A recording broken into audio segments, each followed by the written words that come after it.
Welcome to Universe Live. I'm Lynette McConkey. And I'm Miori Kennedy. It's October 17th, 2023.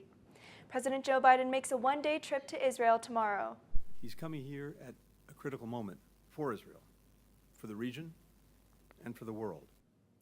The president will meet with leaders from Israel, Egypt, and Palestine to demonstrate steadfast support and discuss humanitarian needs.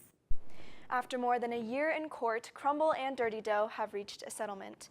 In a joint statement, the two companies say they have reached an amicable settlement regarding trade secrets and dress infringement. The statement acknowledges Dirty Dough used Crumbl recipes and operational information. BYU Homecoming Week begins today. The opening ceremony kicked off Homecoming Week earlier today at the Marriott Center. The celebration will end on Saturday at the football game against Texas Tech.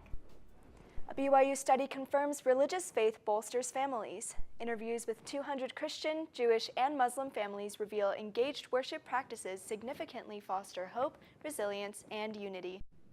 The Church of Jesus Christ of Latter-day Saints announces the open house and dedication dates for the Red Cliffs Utah Temple. The open house will run from February 1st to March 2nd, 2024, and the temple will be dedicated on Sunday, March 24th.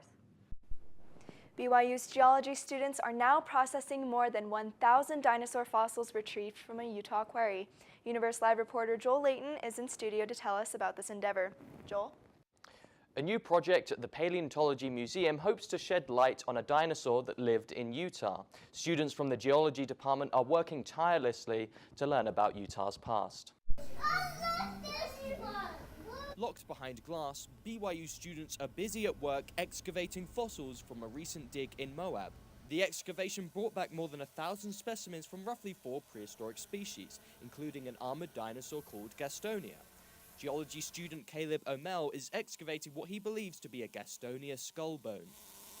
What I have here is what we think to be part of the maxilla, the front part of the skull near the nostrils.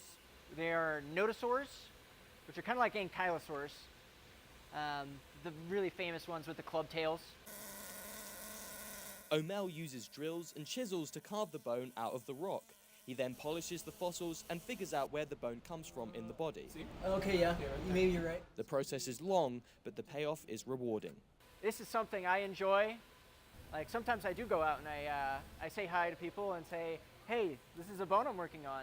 The students will compare their findings with other research and find new clues about the life and habits of Gastonia.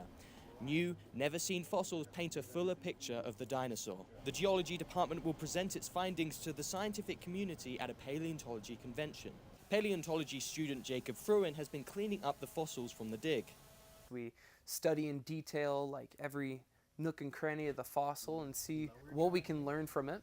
And then what we do is that we compile that into a report or a paper or a presentation to be given at a paleontology conference, and then that work is then published. BYU boasts a rich history of fossil discoveries, including the identification of 7 new dinosaur species. Many of these first discoveries remain stored at the University Museum. If you want to see some awesome science being done, and I mean currently, come to the museum. Full excavation of the fossils can take months, so these intrepid paleontologists will be sat there for a while, doing a lot of drilling. Reporting from the Universe Live newsroom,